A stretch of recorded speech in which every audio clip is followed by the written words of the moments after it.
Good afternoon, everybody. We will be starting in 1 minute at 3 o'clock.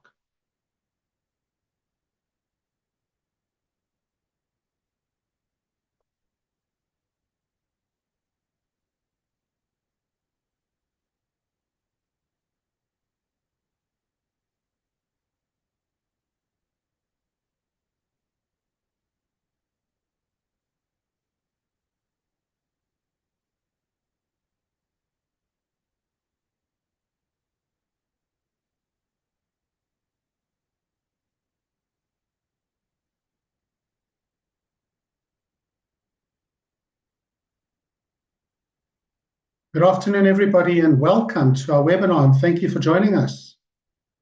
Today, we're going to discover how the GED supports neurodivergent students. The big question on everyone's mind, I'm assuming that's joining this webinar, is the American GED right for my child? My name is Sean Swartz. I'm the CEO of SK Education Solutions. We are the official office of the GED throughout Africa. And a special welcome to all our new prospective GED students and parents. We are live on YouTube, and we have made the comments facility available for you to post your questions. Feel free to type your questions in the comments facility. We will be monitoring these questions, and we will try our best to ensure that we get to answer all of your questions. As many of us know, traditional educational pathways don't always cater to the diverse needs of every single student. This is particularly true for neurodivergent students who may face unique challenges in the classroom. The GED offers an alternative route to academic achievement, but the key question we're exploring today is how well it meets the needs of these students. In today's session, we'll discuss the flexibility and the accommodations that the GED can offer, as well as some of the specific benefits and challenges that neurodivergent students might experience on this path. We'll explore how the GED can be a viable option for students who struggle in traditional school settings and what support systems are necessary to help them succeed. As a reminder, we are live on YouTube, so feel free to type in your questions in the comments facility. I'm really excited to introduce our guest speaker, Hanlie Wentzel. She's a neurodivergent homeschool consultant who will be sharing insights on neurodivergent students, those whose minds work a bit differently, often leading to innovative thinking and unique perspectives. Hanlie's work focuses on advocating for and supporting students with ADHD, dyslexia, and other learning differences. She will be helping us to understand the specific needs of these students and how programs like the GED can be tailored to better serve them. So, whether you're an educator, a parent, or a student yourself, I really hope that you found today's discussion informative and empowering. So without further ado, we're going to share a screen and start a presentation from Hanlie. So please just give us a moment to do so.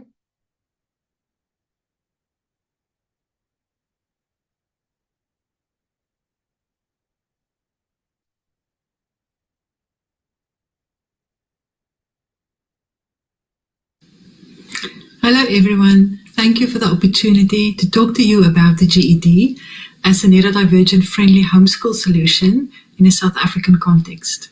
Let me take a minute to introduce myself. My name is Hanlie Wentzel. I'm a homeschool mom of 10 years, a homeschool consultant, social worker, art therapist and wellness counselor. I'm also a late diagnosed neurodivergent myself and the parent of 2 neurodivergent children. Today we're going to talk about finding the right fit. How to homeschool with confidence, hope and peace in a South African context. What is neurodiversity? How to homeschool with neurodivergency. The GED as a neurodivergent friendly homeschool solution. And lastly, is the GED the right fit for my child? How to homeschool. There are so many different ways to homeschool. Many homeschool philosophies and styles, homeschool curricula, homeschool service providers, and matric pathways to choose from. How does one start homeschooling? Homeschooling primary school versus middle school versus high school, the legal implications, what school exit to choose, what about matric exemption and tertiary studies? Homeschooling the primary years versus homeschooling middle school and high school may look very different. Remember to let the curriculum fit the child and not vice versa. Teach them in the way they learn. As our children grow and adapt, so should the way we homeschool. The GED, of course, applies to the high school years, since the GED is a grade 12 exam and school leaving certificate. Let's look at the different matric pathways available to you as a homeschooler in South Africa. As you can see, there are 3 matric pathways, the American, South African, and British pathways. All 3 of these can give your child matric exemption, as long as they meet USAF's requirements. USAF is University South Africa, or the old SA Matriculation Board. The GED is NQF4, Matric Without Exemption equivalent in South Africa. So if your child does a higher certificate or NQF5 after the GED, they can still apply with USAF for matric exemption. The most important, though, is always the admission requirements of the tertiary institution of your choice. Let's have a look at what is neurodiversity. So neurodiversity is a term that was coined in the late 1990s by Judy Singer, an autistic Australian sociologist. It refers to the many natural variations that exist within human brains. Neurodiversity describes a group of individuals that includes both neurotypical and neurodivergent neurotypes. Neurodivergent is an umbrella term that includes, for example, autism and ADHD. It is often referred to as ND, our neurotribe, and we are called neurodivergents. Neurodivergence also means people with a gifted IQ, sensory processing disorder or differences, learning differences like dyslexia, dyspraxia, dysgraphia, dyscalculia, OCD, Tourette's, tic disorders, developmental language differences, trauma, and more. Some have co-occurring conditions like depression, anxiety, gender differences, gender dysphoria, alexithymia, and so forth. So neurodiversity is an umbrella term, and they often co-occur. What is the neurodiversity affirming model? It's the idea that individuals have different neurotypes and differences in their abilities and how they interact with the world around them. Differences which are not an illness, it's not considered to be disordered or deficits that needs to be fixed.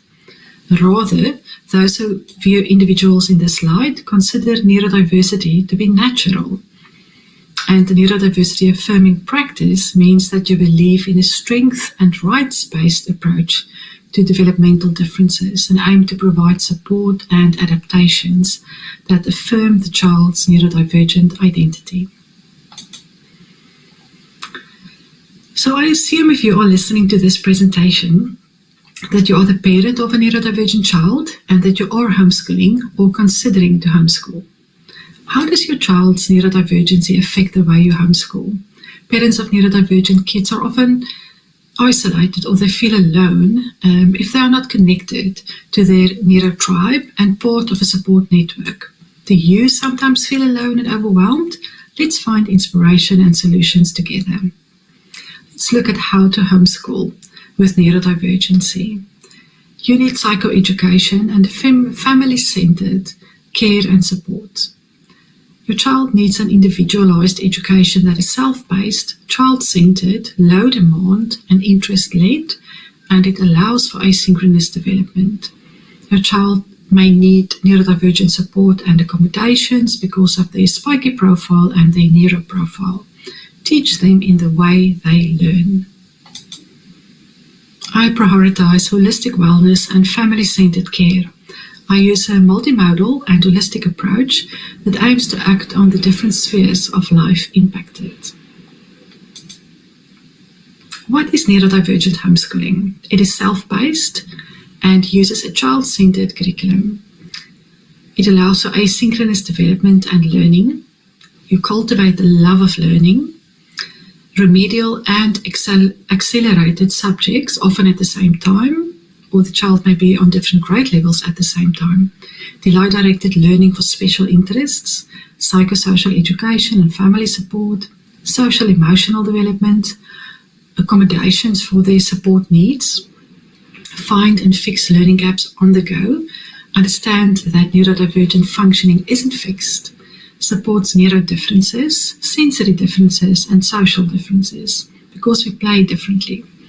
Supports learning differences and understands that independence may look different for neurodivergent children. Neurodivergent support and accommodations. Although we know that neurodivergence is normal, it's not an illness or a disorder, but it is still a developmental disability, and it impacts your child's functioning. Let's look at the different areas that your child may need support and accommodations. Their daily functioning and learning are impacted, executive functioning support and spiky profile, sensory differences, social differences, special interests and monotropism, formal accommodations for exams. This is a great example of how the different conditions impacts or may impact your child's functioning and learning. Keep in mind that most neurodivergents have co-occurring conditions. It's very common for a child to have autism and ADHD and one or more learning differences, for example, dyslexia or dyscalculia. One of the major areas that are impacted by neurodivergency is the child's executive functioning. What are executive functioning skills? They are the important processes in our brains that help us finish tasks and meet our goals. If it sounds like we use them for everything we do, that'd be right, we do. There are several different skills that work together to make up your executive functioning, and each skill is valuable and important. The different executive functioning skills are planning, organization, self-control, task initiation, time management, metacognition, working memory, attention, flexibility, and perseverance. It is important to teach these skills. A lot of occupational therapists specializes in helping neurodivergent children and families to do just this. Neurodivergents have sensory differences. Sensory desensitization, that approach does not work. It will only cause trauma and teach your child to hide and mask their neurodivergent traits, leading to more dysregulation. We should rather teach sensory safety. What is sensory safety? Access to accommodations, autonomy to adjust or remove sensory stimuli, or to remove yourself from an environment that is dysregulating and overwhelming. Teaching neurodivergent kids to listen to their bodies, respecting and supporting sensory processing differences, optimizing mental health capacity by reducing sensory distress. Teaching self-care and self-regulation is very important. As parents, we often have to model this and co-regulate when our children are young until they are able to do this for themselves. Since a child with sensory processing and regulation differences has trouble organizing and responding to information that comes through their senses, they will often exhibit the symptoms listed here. They can also have a combination of both. Sensory sensitive or hypersensitivity. These children avoid sensory input because it is too overwhelming for them. They may react to a wide range of triggers that can cause a sensory meltdown or a shutdown. Easily startled and shows extreme fear to sudden and loud sounds and noises. May be distracted by background noises that others don't even hear. easily overwhelmed by people and crowded spaces and seeks out quiet spots, is bothered by bright lights, uncomfortable with touch, and often avoids hugs and cuddling, refuses to wear itchy and uncomfortable clothing, has a strong reaction to certain foods, smells, or textures, and refuses to try new foods, gets upset about small changes in routine and trying new activities. Sensory seeking or hyposensitivity, constantly touching objects, squirms and fidgets, easily distracted, plays rough, has a high pain tolerance, may harm others or pets because they are unaware of their own strength, looks clumsy or uncoordinated by bumping into things, takes physical risks that can be dangerous at times, like thrill seekers, invades others' personal space without realizing it or meaning to. Neurodivergents have social differences. For example, they take things very literally. They believe people are honest and mean what they say because they do. They prefer their own company or familiar people, uses their own interests to engage with others, like talking for hours about dinosaurs or something like that, needs clarification and clear instructions, doesn't pretend to be someone they're not unless they are social masking, but that is a different concept. Honest and to the point, very direct communication, doesn't make judgments about others' intentions or emotions. Next, let's talk about social masking. This is a coping mechanism and a survival strategy. When a child learns that being themselves is not acceptable, they will hide who they are to try to fit in or avoid punishment or getting in trouble. Masking for extended periods of time is harmful. It leads to dysregulation, meltdowns, or shutdowns.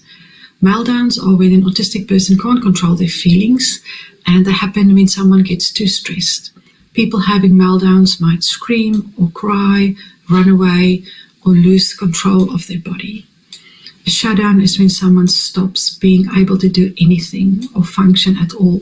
They might not be able to talk or move or make eye contact. Meltdowns and shutdowns feel scary to neurodivergent people. They can look scary to other people, but they don't happen on purpose. They are not the same thing as temper tantrums or attention-seeking behavior or something like that. Autistic people or neurodivergent people can't control when they have a meltdown or a shutdown. It feels like a panic attack. Neurodivergents have a different, not disordered, social communication style. This often leads to the double empathy problem. For example, where the autistic person may struggle to read between the lines, overcome others' misconceptions, or manage their own sensory distractions, where the non-autistic person or neurotypical person may struggle to form positive first impressions, recognize and understand autism, empathize with autistic sensory experiences. So both parties may struggle to understand each other's thoughts, feelings, behaviors, and differences, and this leads to miscommunication and misunderstanding. Neurodivergents have a spiky profile. Their functioning fluctuates from high to low and varies constantly. It is not fixed. This is why functioning labels are harmful. Being labeled high functioning means your needs get ignored. Being labeled low functioning means your strengths get ignored. So what do I call my child? Just autistic. Autistic is great. Instead of functioning labels, we refer to someone's support needs. Support needs can vary from day to day. When speaking about an autistic or neurodivergent child or adult, they may have high support needs, daily support needs, occasional support needs, or you can just name the specific one they have. People's support needs are not binary or linear. They are hundreds of traits that each individual person may need help with. For example, this is a neurodivergent mom's functioning and how it fluctuates during the day. Neurodivergent acceptance and advocacy, creating neurodivergent friendly spaces. It is estimated that those with neurodivergency receive 20,000 corrective or negative messages by the age of 10. This would have a negative impact on anyone's self-worth and identity. Wondering why a neurodivergent child may struggle with negative self-image and self-talk, social anxiety and depression, that ableism gets internalized and becomes the child's inner reality. That's why it's so important to advocate for our neurodivergent kids and adults, to raise awareness, to psychoeducate parents, teachers and caregivers, to speak up for more kindness, understanding, support and accommodations. Be that one positive voice in the crowd of negative voices, shouting out for acceptance, inclusion, understanding and dignity. It can make all the difference in a child's heart. Now, let's look at the GED as a neurodivergent friendly homeschool solution. What is the GED? The GED versus the American High School Diploma, and is the GED neurodivergent friendly? The GED is based on the American National Curriculum, and it's an US or American School Leaving Certificate. The test is a series of 4 subjects that a person can take to demonstrate their high school academic knowledge. In the early 1940s, veterans returning to the United States after World War II needed to obtain academic credentials to get civilian jobs and gain access to tertiary education or training. The GED test was developed for this purpose, similar to an adult matric. It has subsequently been written by more than 17 million students in the USA and around the world, including South Africa. All 50 states in the United States officially offer the GED tests, and they are written in more than 3,000 testing centers worldwide. Some tertiary institutions in South Africa may require you to convert this foreign school leaving certificate to its South African equivalent. You apply with SAQA. The GED is a SAQA recognized high school foreign grade 12 equivalent in South Africa, NQF level 4. There are no prerequisites. The child just needs to be 17 to write the exams. So they do not qualify for matric exemption per USAF's requirements. USAF is University South Africa, or the old South African Matriculation Board. But there are ways to bridge the gap from GED to a degree. By doing a higher certificate, NQF 5, after your GED, then you still qualify to apply for matric exemption with USAF. The GED test consists of 4 subjects which you can book to write on different days whenever the child is ready. Reasoning through language arts, mathematical reasoning, science and social studies. Accommodations during GED exams. The GED testing service is committed to ensuring access to the test for all individuals with disabilities. The test accommodations are considered on a case-by-case basis and include things such as extra testing time, extra breaks, and a separate testing room. Remember, autism is a developmental disability, and these are the different things you can apply for. Is the GED neurodivergent friendly? Yes, it is self-paced and allows for a spiky profile and fluctuating functioning. Yes, it's low demand and allows for enough free time to pursue special interests and engage in monotropic activities to self-regulate and develop career skills, for example, an art portfolio. Yes, there are accommodations for learning differences during exams, and yes, it's acknowledged in South Africa by SAQA and our tertiary institutions. Is the GED the right fit? You have the flexibility and freedom to custom fit your child's education around their neurodivergency, support needs and accommodations needed, special interests, temperament and personality profile, intelligence and learning styles, sensory profile, sensory diet, academic ability, school exit of choice, their career interests and career pathway. In the end, this is a decision that you and your child will have to make for yourself. Homeschooling is a beautiful and gentle way to create an individualized, self-paced, asynchronous, child-centered, delay-directed, and rich learning environment that teach your neurodivergent children in the way that they learn. You can create a learning environment where they are loved, respected, celebrated, and grounded, where their support needs are met, where the accommodations they need to thrive are in place and adapted as they grow, change, and mature, into young adults that can thrive, not only survive, and live their best lives. A case study, why we chose the GED. In conclusion, I could share with you why the GED was the right fit for my child. Maybe my lived experience and our journey could shed some light on your path. R was late diagnosed at the age of 14 with autism after she started to struggle with her mental health in her early teens. Later, she was also diagnosed with ADHD, dyscalculia, and alexithymia. She's also 2E, which means she has a gifted IQ, but her functioning was severely impacted by her neurodifferences and mental health struggles at the time. For a while, she needed a lot of support, and we were so lucky to have found the Neurodiversity Center. For the next few years, her functioning fluctuated drastically, and often she was not able to function at all or do any schoolwork. She was homeschooled since grade 3, and we've been following the American curriculum with basically an eclectic and Charlotte Mason approach. She was working towards her American high school diploma at that stage, but could not manage the workload and demands. At the end of grade 11, we decided to switch to the GED as her homeschool exit, and she enrolled with Learn a Lot. They were absolutely amazing and very supportive, especially Angela. So R managed to pass her GED well in spite of all her learning barriers. She's a creative, and her dream for many years was to become an animation artist and to study at the animation school in Cape Town. And thanks to the GED and the extra time it allowed her to create the art portfolio, she managed to realize her dream. For more help on your homeschool journey, you are very welcome to contact me. See my contact details at the end of this presentation.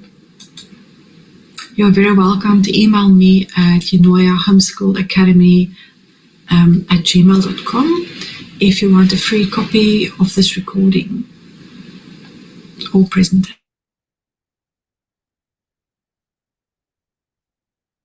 Wow, that was a lot of information. I feel quite overwhelmed at the moment myself. But thank you so much, Hanlie. I think it was really very, very informative. I mean, I think you answered every question that somebody would actually have in the last 20 odd minutes. But I think what I would like to do just for a couple of minutes is just discuss in basic terms the GED again, and the real practical steps that can be followed to allow students to benefit from the self-paced asynchronous mode, and also from the testing side, from the accommodations and everything else. So I think just firstly, a really big part of the GED is that it's critical thinking based, not just, or it's not at all to learn off the heart. It's more thinking skills that you need to develop along the way. How did you find that helped or didn't help at all in the GED journey that you went through?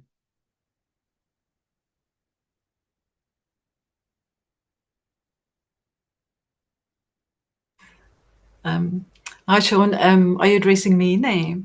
Yes. Okay, So wonderful. you could just explain to us from a critical thinking perspective how you found it. Yeah, I think my child specifically, one of her strengths is her critical thinking and her deductive reasoning. And the GED was just the right fit for her. It was challenging enough, providing all the information and the content that she needed, but at the same time, because of her spiky profile, she was able to do it at her own pace. So I think it's a combination of a high quality school leaving certificate that is internationally recognized, but at the same time accommodating for those students that do need something that is not your typical mainstream option, if that makes sense. Yeah, absolutely. And I'm glad to hear that the critical thinking component was that she found a lot easier. And I think a really important point that you've made is the being able to go at your own pace. And it's a major difference between any other offering out there, because the most important thing that everyone needs to realize, and a lot of people don't, is that not only can you go at your own pace, but you don't have to focus on all the subjects at once. Most students focus on one subject at a time. And you can study one subject for as long as you need. It may be 3 months, it may be 6 months, it doesn't really matter. And at the end of that period, you can write the exam, pass the exam, and move on. You don't have to worry about it ever again. You can write it off and move on to the next subject. And that in itself gives the students a massive boost because they feel that they've accomplished something, and they therefore 25% the way there towards achieving their goal of getting their GED. So I think that's a really important component. What I would like, maybe Angela, maybe you can just talk to us a little bit about the process that our parents would need to go through in order to apply and get accommodations that are required for their children. Yes. So the GED offers accommodations for extra time, up to 100% extra time. They offer reader recorder, they offer scribes, and this is offered for free. So you don't pay for this service. The only difference with a student with accommodations is that they make their exam bookings differently to what other students make their exam bookings. Generally, the GED would require a psych ed report from a specialist. It shouldn't be older than 3 years, detailing the learning disabilities that the student has. The student will then create a profile, an accommodations profile. They will detail what accommodations they're looking for. Are they looking for extra time? Do they need a reader recorder or a scribe? And then they will then upload those documents to the GED. The GED has a panel of specialists that will go through these documents. It takes them 30 days to come back to the student. Either they will confirm the accommodations, or they might come back and they might say that they require additional documentation. If they do not allow the accommodations, they do give proper feedback as to why. Generally, they might ask for additional documentation to support why that specific accommodation is required. But again, this is completely free. The GED does not charge you for this, for the accommodations, and you also don't get charged to have a reader recorder or a scribe at the test center. You only have to give the GED 14 days notice when you book your exams so that they can arrange this, the scribe or the reader recorder to be at the test center. I think it's really important just to note over and above what you've said, that there's no guarantee that you will be getting these accommodations. No. It's really up to the professionals at the GED and their specific department as to whether they will be giving the accommodations or not. And we do see it sometimes where parents get very frustrated that they're not getting what they want, and they say, well, we've given you everything and we're not prepared to pay for anything else. We're not going to another doctor, and you just have to give it to us. And that's not the way it works. If you do want an accommodation, you have to follow the rules and the recommendations that the GED provide. If they ask for another report, they want that report for a reason, and they're not going to give the accommodation until such time as they get the report and that they are happy with the contents of the report. So please don't take it for granted that you will automatically get it. and you need to be patient. It's a very specialized process to receive these accommodations, and you just need to work that into your schedule. Don't apply at the last minute. Give yourself at least 2 months leeway before you're going to be doing the first exam, before you expect to book that exam, because there is a more complex process. It's not like the normal GED testing process where you can just go online, choose next week, Wednesday at 9 o'clock, and pay your $80 and you're up and running with your exam and it's booked. It doesn't work that way. You need to follow a very specialized process. So please be aware of that when you are applying for accommodations. And I think another thing really important to note is that there are no exceptions whatsoever when it comes to writing all 4 tests. You cannot apply to get an exemption from the maths exam because you've got dyscalculia. It doesn't work that way at all. There will never, ever, ever be that type of process in place. Everybody has to pass all 4 exams. The passing marks is 145. You cannot get 144, and we cannot round it up to 145 and pass you. It does not work like that. We will never, ever do that. I think it's really important just to be well aware, because we get those questions every single day. And unfortunately, it's just not going to happen. So please be aware of that. And the most important thing to do is to do the practice tests. But, Angela, again, with the practice tests, can you talk to us about the process involved with accommodations? Yes, important for the practice test, the ready test, that students do book the ready test on their GED.com profile, that they do not purchase a voucher. There are options for students to purchase vouchers separately. They can purchase vouchers in South Africa, which we try to get students to do, because it's easier to speak to somebody in South Africa if something goes wrong, rather than having to speak to somebody in the USA. But if students do have accommodations for extra time, they have to book the ready test on their profile, or else they will not be given the additional time on the test. So yeah, that's quite an important factor. And then something else I would also like to mention, I mean, we also get this quite often where parents come in and say, but can they read for their child? No. The GED has a panel of readers that they have, that they will get. You can't say you want a specific reader. You make the booking and they decide which reader they will send to the test center to read for the student. So parents cannot read for their student, for their children. We do encourage, though, that parents do put the student who is going to use a reader, to allow that student, when the student is studying, to get somebody to actually read for them.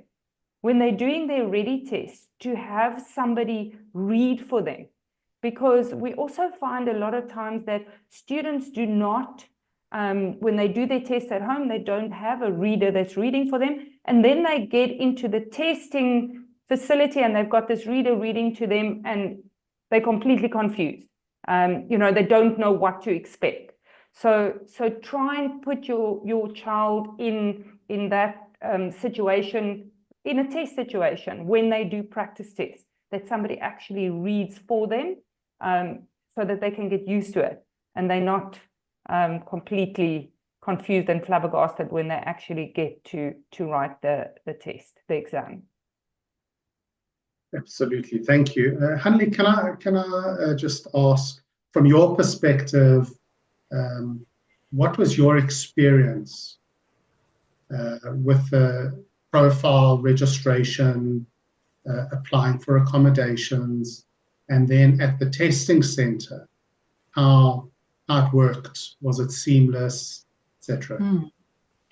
We had a very positive experience. I was a bit confused in the beginning. I asked Angela a lot of questions, but she's always available and always helpful. So we had formal diagnosis in place, so we could supply the things that they required. It takes a while, like you said, so do it in advance, but all of our accommodations were granted. So my child actually got all the accommodations, like she has dyscalculia, extra time, extra breaks, and she could write in a separate room because of her distractibility and ADHD, and also maybe a bit of social anxiety around her autistic, neurodifferences. Yeah, and it went very smoothly. It wasn't intimidating or distressing in any way. I was quite surprised how well it went and how kind of calm my child was. So very positive. Oh, that's amazing. I'm glad to hear that. And taking it a step further, once she had passed all 4 of her tests and she graduated, then she decided she wanted to study further. Did you go through the process of applying to SAQA for a certificate of equivalence? Yeah. So usually what I also advise parents is to look at the admission requirements of the tertiary institution that your child is interested in. So the animation school that my kid was aiming for, they asked for a SAQA, to convert it via SAQA into a South African qualification. Some tertiary institutions don't need that. So it will totally depend on if they want it. Some would just accept the GED as is. But that also went smoothly. Once again, just allow yourself enough time, because it may take up to 3 months for that to go through. But we also had no issues and no problems doing that. I just want to maybe just clarify one thing, just so that everyone's on the same page. When you've got a foreign qualification like the GED and you've got a SAQA, you're not getting them to convert it into a local qualification. What they're doing, what they're stating on the certificate is they review the qualification that you've got, and then they state what the closest comparable qualification would be for South Africa. So you're not getting a South African matric through SAQA.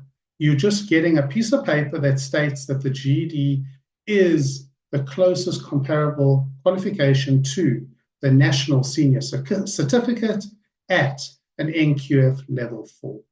That certificate can be used to apply to the animation school and many other colleges out there that may require a SAQA certificate. And it can also very, very usefully be used for work, for applying for a job. If a company requires a matric as a minimum requirement, then you can use this SAQA certificate to say, hey, I've got the closest comparable thing to an NSC level 4, and so I can also apply for that same job as you would be applying for. I think you did mention in your presentation about NQF level 5s and universities, but I think in general, the general rule is please do not expect your child to be accepted into a public university in South Africa. You can, with very high confidence, be accepted into a private college, such as Studio or Boston City Campus or one of those. And with those colleges, you can actually get a degree, the same degree that you would be getting at a public university. So, for example, you can get a BCom, you can get a BA, you can even go all the way through and become a chartered accountant. So your options are wide open. You're not going to be able to do, unfortunately, you're not going to be able to do something like engineering or medicine or any medical related fields. that's something that's really for the public universities. And so just to manage expectations, public universities are not easy to get into at all for a GED graduate. However, as I said, there are many options in South Africa, but there are also many options overseas. So you could, for example, study through the University of the People. Now, the University of the People is an unbelievable, open, online, self-study university that's accredited in America. And you study in a very similar way to the way you study for the GED. And so students that have already got their GED find it quite easy to start the process of studying through the University of the People.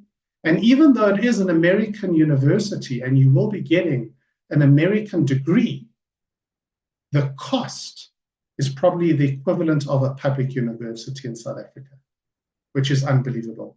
They're highly accredited, by the way. They've got over 100,000 students every single year doing degrees through them. So it's worth investigating. And if you do want more information on the GED in general, please go to the GED Africa website. That's ged.org.za. Or you can email us on info@ged.org.za. We will reply quite quickly to any of your queries. And if you have any issues, if you're struggling to book an exam, or if you're struggling to deal with an alert that is on your GED profile, which is stopping you from booking an exam, just contact us. We're here to help you. We'll work through the problem that you may be having.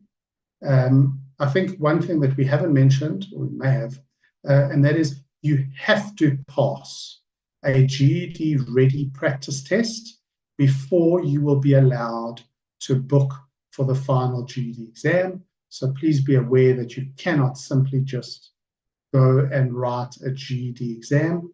You have to pass a GED practice exam beforehand. Hanlie, do you have any last minute tips or tricks or anything else that you would like to share with our audience? I think maybe just in conclusion from my side, for us, the GED was an absolute lifesaver. If we didn't have that option, my child wouldn't have been able to get a matric and a school leaving certificate because of the mental struggles and her learning barriers at the time. There's no other option besides the GED that would actually have made it possible for her. So now she's recovered and she's okay and she can continue, with her path. So I am forever grateful that we did have access to the GED. And what you previously mentioned, I think it's a very good fit for a lot of neurodivergent students because parents can Google this. What is monotropism? Like a lot of neurodivergents, they have a monotropic mind. In other words, they love focusing on one thing and almost like that deep dive research, that hyper focus. So the ability to actually study one subject at a time and to immerse themselves in that, to finish that, and then move on to the next thing is actually a huge accommodation in itself. Also because of the executive functioning differences, their kind of rigid thinking, they find it hard to switch between tasks. So I think for any parent with a neurodivergent child that has neurodifferences and sensory differences and is struggling, I think they should really look into it and definitely consider it as an option for their child and talk to other parents, get feedback. And I think it's just wonderful that we have that in South Africa and that it's locally recognized by our tertiary institutions and, like you said, by employers and all of that. Thank you. And just, I think it's a great point to say that you can study the one subject at a time. And thank you for all your time in presenting and educating our prospective GED students.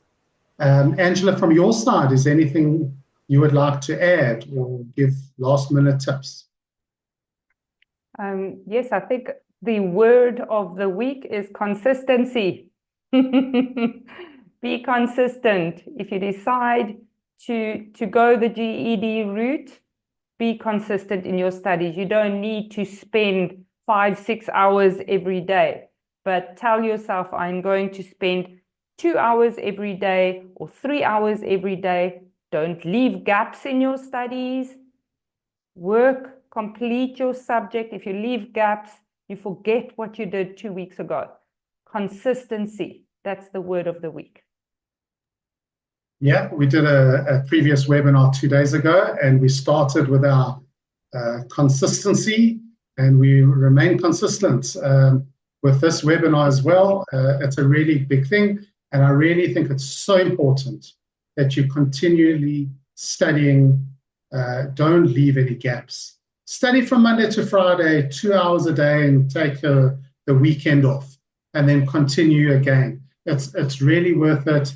It's only a year or two, and you can then graduate and move on with your further studies or getting a better job. So thank you so much to everyone that joined us. Thank you to you, Hanlie, and to Angela from the GED. It's been a wonderful webinar, very, very informative.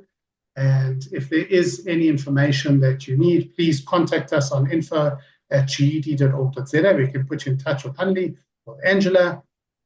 And this webinar has been recorded. We will be emailing out the link. But if you're using the link right now, you can continue using that same link going forward. It will remain the same. Have a wonderful afternoon, everybody.